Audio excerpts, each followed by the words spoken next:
कहेंगे सर मगध उत्कर्ष पढ़े थे। क्या पढ़े थे? मगध उत्कर्ष पढ़े थे। और मगध उत्कर्ष के बारे में अगर बात किया जाए तो इसमें जो है ना हम लोग कई वंशों के बारे में पढ़े।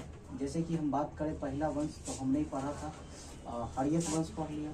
फिर दूसरा पे बात करें तो शिशुनाग वंश, शिशुनाग वंश पढ़े हैं, है ना, अभी हाल ही में पढ़े थे। फिर तीसरा की बात करें तो हम लोग नंद वंश पढ़े, है ना। और चौथा कौन सा? तो मौर्य वंश, है ना, मौर्य वंश। यानी ये जो आपका चैप्टर है मगध उत्कर्ष, इसमें टोटल हमें 4 चैप्टर पढ़ने को देखने को मिलता है। पहला हर्यक वंश, दूसरा शिशुनाग वंश, तीसरा नंद वंश और चौथा मौर्य वंश। तो हर्यक वंश को हमने पढ़ाया था कि हर्यक वंश के संस्थापक जो थे बिंबिसार थे। और क्यों हर्यक वंश को जो है ना कृतहंता वंश के नाम से भी जाना जाता है ना, ये भी मैंने आपको समझाया था। शिशुनाग वंश के बारे में बात करें तो शिशुनाग वंश की जो है संस्थापक जो है कौन थे? तो स्वयं शिशुनाग थे। और नंद वंश के संस्थापक कौन हो जाएंगे? तो महापद्मनाभ। आज जो है ना मौर्य वंश का आज लास्ट क्लास है, तो मौर्य वंश के संस्थापक कौन हो जाएंगे? तो चंद्रगुप्त मौर्य हो जाएंगे। और चंद्रगुप्त मौर्य ने जो है ना नंद वंश के अंतिम शासक घनानंद को पराजित करके जो है मौर्य साम्राज्य की नींव डाला था, है ना। तो ये बातें हम लोग जो है अच्छी तरीका से पढ़ लिए। आज हम लोग बेसिकली बात करेंगे तो मौर्य कला पे, है ना। मौर्य कला क्या है क्या नहीं, ध्यान से समझिएगा। आगे अगर बात किया जाए, है ना, तो हमने आज जो है पहला पॉइंट क्या लिखे हैं? तो पहला पॉइंट लिखे हैं कि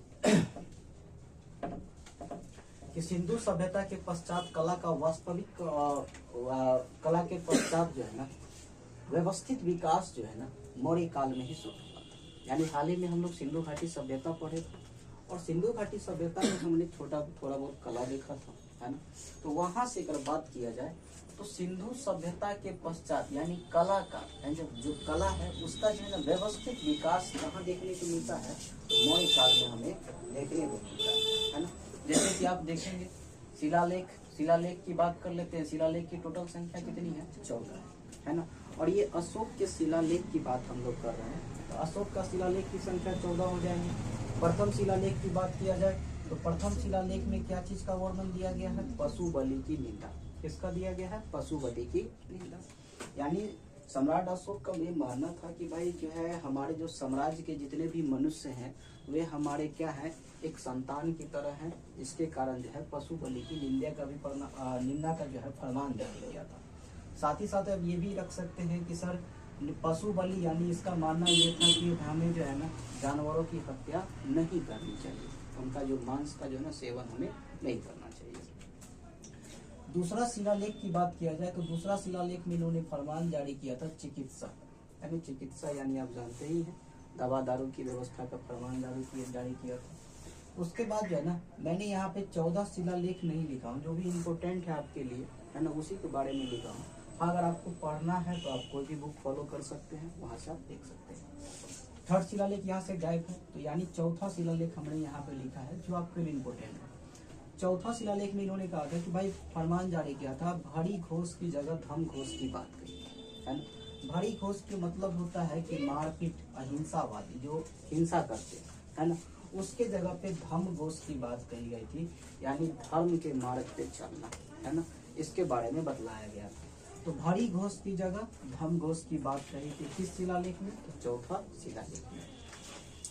पांचवा शिलालेख की बात किया जाए तो इसमें जो है धर्म महामात्रों की नियुक्ति का फरमान जारी किया था कि अब जो है धर्म महामात्रों का हम लोग क्या करेंगे? नियुक्ति करेंगे। और इसका वर्णन, इसका प्रत्यक्ष प्रमाण कहाँ मिलता है? तो अशोक के 5वां शिलालेख में मिलता है। तो आपसे प्रश्न भी पूछा जा सकता है कि धर्म महामात्रों की नियुक्ति का फरमान किस शिलालेख में जारी हुआ था? इसका वर्णन किस शिलालेख में है? तो 5वां शिलालेख में हो जाएगा। 7वां 8वां शिलालेख की बात किया जाए तो इसमें जो है ना तीर्थ यात्रा का उल्लेख मिलता है ना। तीर्थ यात्रा यानी अशोक के द्वारा जो है कहाँ से कहाँ तीर्थ यात्रा किया गया था उसके बारे में बताया जाता है ना। आपको ये भी पता होना चाहिए जो है अशोक जो है ना अपने शासन के 10वें वर्ष में जो है ना कहाँ गए थे? तो बोध गया गए थे। कहाँ गए थे? बोध गया। और शासन काल के 20वें वर्ष में जो है 20वें वर्ष में लुम्बिनी जो है ना लुम्बिनी जो है ना यात्रा में गए थे। तो कभी कभी ये भी प्रश्न पूछ लिया जाता है कि अशोक अपने 10वें शासन काल में, यानी उनका जब 9 साल के बाद 10वां वर्ष चला जब शासन काल था, तो यात्रा पे कहाँ गए थे? तो बौद्ध यात्रा यानी बोध गया गए थे। उसका 20वें वर्ष में कहाँ गए थे? तो लुम्बिनी। अब चाहे तो ये भी आप याद रख सकते हैं। तो 7वां 8वां शिलालेख यानी तीर्थ यात्रा का उल्लेख मिलता है। 13वां शिलालेख की बात करें तो शासन काल के 9वें वर्ष में इन्होंने क्या जीता था? कलिंग युद्ध यानी कलिंग पे आक्रमण किया था और कलिंग को इन्होंने क्या किया था? जीत लिया था, है ना। और इसी युद्ध के पश्चात जो है इनका क्या हो गया था? हृदय परिवर्तन हो गया था, हृदय चेंज हो गया था। अशोक जो है ना हिंसा मार्ग को छोड़ के अहिंसावादी बन गए थे, है ना। और आपको हम ये भी बताए थे कि अशोक जो है इसी युद्ध के बाद जो है ना बौद्ध धर्म को एक्सेप्ट कर लिया था। और आपको ये भी पता है कि इन्होंने बौद्ध भिक्षु जो थे उपगुप्त से इन्होंने शिक्षा प्राप्त की थी, ठीक है, ये पता होना चाहिए। बार बार प्रश्न पूछा जाता है कि बताइए कलिंग युद्ध जो है, कलिंग युद्ध का जो वर्णन है किस शिलालेख में मिलता है जी? 13वां शिलालेख में। कैमा वर्ष में युद्ध किए थे? 9वां वर्ष में, यानी शासन के 8वें साल के बाद। ध्यान रखिएगा 8वां साल में नहीं ना जी, 9वां वर्ष में युद्ध किए थे कलिंग युद्ध, ठीक है। तो 8 साल के बाद यानी 9वें, ठीक है, शासन काल। आगे बात किया जाए 1750 में शिलालेख की खोज जो है ना पादरी फैंथलर ने की। अब ये शिलालेख जो है ना कहाँ से आया भाई, है ना, आया ठीक है अशोक के द्वारा बनाया गया था। तो इसका खोज कब हुआ था? तो 1750 में किसने किया था? पादरी फैंथलर ने किया था। तो ये पॉइंट आपको वन लाइनर फैक्ट में याद होना चाहिए। डायरेक्ट क्वेश्चन पूछ लिया जाता है कि अशोक के शिलालेख की खोज कब हुआ, किसने किया? तो 1750 में हुआ। किसने किया था? तो पादरी फैंथलर ने।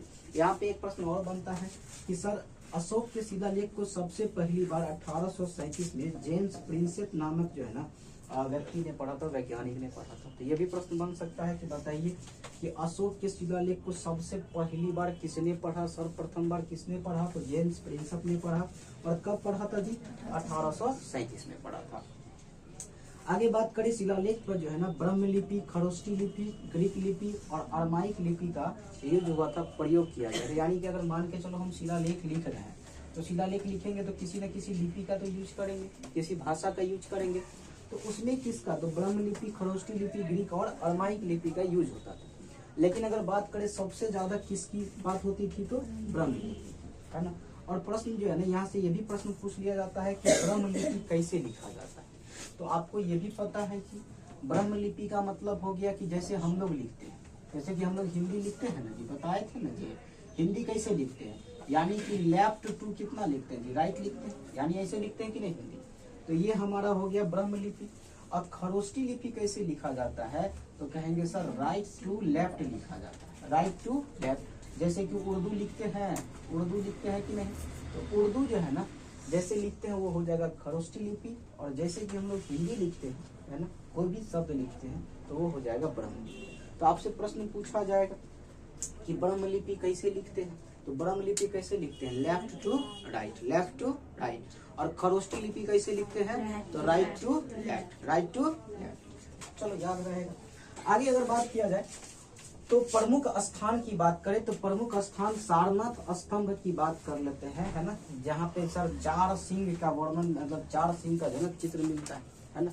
अब भाई अशोक स्तंभ नाम सुने होंगे आप लोग, कभी ना कभी जरूर सुने होंगे, है ना। जैसे सिक्का है, सिक्का पे आप देखेंगे 4 गो सिंह रहता है ना, एगो यहाँ पर, एगो यहाँ, एगो यहाँ, एगो पीछे में दिखता नहीं है ना। तो ये आप याद रख सकते हैं। क्या गो शेर रहता है इसमें जी? 4 गो शेर रहता है, नहीं कि खाली 3 गो दिख रहा है तो 3 गो मारेंगे, है ना। चौथा भी शेर होता है, वो कहाँ होता है? हमारा पीछे होता है, नहीं सबके पीछे पीछे नहीं होता है। उस दिन हमारा अजय भी बोला था सर जी अत्ता मारी सटक ना रे, नहीं सिंघम क्या बोलते हैं, फिल्म नहीं आता ये सिंघम रिटर्न में, तो अत्ता मारी सटक। तो चौथा शेर होता है वो कहाँ होगा जी? पीछे। अगर कभी आ जाए कि भाई अशोक स्तंभ की बात कर ले, उसमें क्या गो शेर है ना, तो 4 गो है, 3 गो नहीं। आगे अगर बात किया जाए तो हाल ही में आपसे एक एनटीपीसी का सेट प्रैक्टिस चलता है, तो वहाँ पे आपने एक प्रश्न देखा होगा कि सांची स्तूप जो है ना कहाँ है? तो कहाँ हो जाएगा जी? मध्य प्रदेश में। कहाँ पे है? मध्य प्रदेश में। और इसका निर्माण किसने करवाया था? अशोक ने करवाया था। साथ ही साथ अशोक जो है ना भारत का प्रथम अस्पताल औषधि विभाग का निर्माण भी जो है ना किसने करवाया था? अशोक ने करवाया था। प्रश्न पूछेगा कि भारत का प्रथम अस्पताल का निर्माण किसने करवाया? तो अशोक ने। प्रथम औषधि बाग। औषधि बाग का मतलब होता है कि सर एक ऐसा बगीचा जहाँ पे जो है ना ऐसे ऐसे पौधे का निर्माण उगाया जाएगा, है ना, जैसे कि हमें जो है ना बीमारी जो है ना बीमारी में उसका हम क्या कर सकते हैं, इलाज कर सकते, है ना। ठीक है, आगे अगर बात किया जाए तो बराबर की पहाड़ियों में आजीवकों के लिए निवास स्थल का भी निर्माण किन्होंने कराया था, अशोक ने कराया था। तो बराबर पूछा जाता है कि बराबर की पहाड़ियों में जो है ना ये कहाँ है जी, गया है, तो किसके लिए निवास स्थल का निर्माण कराया गया था, तो आजीवकों के लिए करवाया गया था। तो ये पॉइंट जरूर याद रखिए, ठीक है। एक बार चलिए यहाँ से यहाँ हम लोग रिकॉल कर लेते हैं, फिर इस पॉइंट पे चलेंगे, ठीक है, ताकि आपको याद रहे। अभी हमने कहा कि सिंधु सभ्यता के पश्चात कला का व्यवस्थित विकास मौर्य काल में शुरू हुआ था, है ना। टोटल बात करें शिलालेख की संख्या कितना है, तो सर 14 शिलालेख है। टोटल कितने हो जाएंगे, 14। प्रथम शिलालेख पशु बलि की निंदा, द्वितीय शिलालेख में चिकित्सा का वर्णन मिलता है, चौथा शिलालेख में भरी घोष की जगह धर्म घोष, यानी कि हिंसा मार्ग को छोड़ के अहिंसा मार्ग को अपनाना है। यानी कि कहने का मतलब है कि जो भी यानी धर्म के अनुसार काम करना है, अधर्मी नहीं बनना है। पांचवा शिलालेख में धर्म महामात्रों की नियुक्ति का फरमान जारी हुआ। सातवां आठवां शिलालेख में क्या चीज का उल्लेख मिलता है, तो तीर्थ यात्रा का उल्लेख मिलता है। और 13वां शिलालेख में 9वें वर्ष में जो है ना कलिंग युद्ध जो है ना, कलिंग पर आक्रमण किए थे, बड़ा कत्लेआम मचाए थे, पढ़ाए थे, है ना। और यहीं पर क्या हो गया था, इसका हृदय परिवर्तन हो गया था, चेंज हो गया, है ना। यानी इतना ना खून बहा है, खून बहाने के बाद इसका हृदय क्या हो गया था, चेंज हो गया। और यहीं से जो है ना उन्होंने हिंसा मार्ग को छोड़ दिया, बौद्ध धर्म को एक्सेप्ट किया, और बौद्ध धर्म के जो भिक्षुक थे उपगुप्त, उससे उन्होंने क्या की, शिक्षा प्राप्त की। आगे बात करें कि सर शिलालेख की खोज कब किया गया, 1750 में किसने किया, पादरी फ्रैंकलर ने। फिर अशोक के शिलालेख को सबसे पहली बार किसने पढ़ा था, तो जेम्स प्रिंसप ने पढ़ा। कब पढ़ा था, 1837 में। आगे बात करें कि शिलालेख पर ब्रह्मलिपि, खरोष्ठी लिपि और क्या बोलते हैं ग्रीक अरमाइक लिपि का यूज किया जाता है। ब्रह्मलिपि मतलब लेफ्ट टू राइट लिखा जाता है। ब्रह्मलिपि कैसे लिखा जाता है, लेफ्ट टू राइट, और खरोष्ठी लिपि राइट टू लेफ्ट लिखा जाता है। प्रमुख स्थान सारनाथ स्तंभ आप रख सकते हैं, याद रख सकते हैं। सांची स्तूप का है मध्य प्रदेश में, किसने बनाया था जी, अशोक ने। भारत का प्रथम अस्पताल औषधि बाग का निर्माण किसने कराया था, अशोक ने करवाया था। बराबर की पहाड़ियों में आजीवकों के निवास स्थल का निर्माण भी अशोक ने करवाया था। आगे अगर बात किया जाए तो धर्म की प्रचार के लिए इन्होंने क्या किया, तो मैंने यहाँ पे मेंशन किया है कि धर्म की प्रचार के लिए अशोक ने अपने पुत्र, है ना, अपने पुत्र महेंद्र और किसको, पुत्री संघमित्रा को कहाँ भेजा था, श्रीलंका भेजा था। यानी कौन सा धर्म की प्रचार के लिए, तो बौद्ध धर्म की प्रचार के लिए। तो कई बार यही प्रश्न बन जाता है, पूछ लिया भी जाता है कि अशोक ने अपने पुत्र और पुत्री को कहाँ भेजा बौद्ध धर्म का प्रचार करने के लिए, तो कहाँ भेजा था, श्रीलंका भेजा था। कहाँ भेजा था जी, श्रीलंका। आगे बात करें अशोक के स्तंभ लेखों की संख्या कितनी है जी, 7, है ना। आप यहाँ पे देखिए, कंफ्यूज मत होइएगा, शिलालेख 14 गो, शिलालेख की संख्या कितना, 14, और स्तंभ लेखों की संख्या कितनी है, 7 गो है, दोनों में अलग अलग है, ठीक है। स्तंभ लेखों पे जो है ना किस लिपि का यूज होता था, तो कहेंगे सर ब्रह्म लिपि का। किसका यूज होता था जी, ब्रह्म लिपि का, हमेशा याद रखेंगे। लेकिन शिलालेख पर बात करें तो यहाँ पे ब्रह्म लिपि, खरोष्ठी लिपि, ग्रीक लिपि और अरमाइक लिपि का यूज होता था। लेकिन स्तंभ लेखों पे किसका, ओनली ब्रह्म लिपि का ही यूज होता था, जिसकी संख्या कितनी है, तो 7 है। आगे अगर बात किए, यहाँ से मैंने कुछ 2-3 पॉइंट लिखा हूँ कि भ्राबु स्तंभ में अशोक ने जो है ना स्वयं को, यहाँ पे टिक कर लीजिएगा, है ना, स्वयं को मगध का सम्राट बताया, है ना। प्रश्न बन जाएगा कि ठीक है, अशोक ने किस स्तंभ लेख में स्वयं को जो है ना मगध का सम्राट बताया, तो राइट आंसर क्या हो जाएगा जी, तो भ्राबु स्तंभ लेख हो जाएगा, ये याद रख सकते हैं। आगे अगर बात किया जाए, रुम्नीदेई स्तंभ लेख सबसे छोटा है, यानी 7 स्तंभ लेख में सबसे छोटा कौन हो जाएगा जी, रुम्नीदेई। और जो है ना सबसे बड़ा कौन हो जाएगा, तो 7वां जो था वो सबसे बड़ा स्तंभ लेख था। सबसे छोटा तो रुम्नीदेई, सबसे बड़ा तो 7वां। क्लियर है। आगे अगर बात कर लेते हैं कौशाम्बी अभिलेख के बारे में बात करें, कौशाम्बी अभिलेख जिसे रानी का अभिलेख भी कहा गया है। कौशाम्बी अभिलेख जिसे क्या कहा जाता है जी, रानी का अभिलेख भी कहा गया है।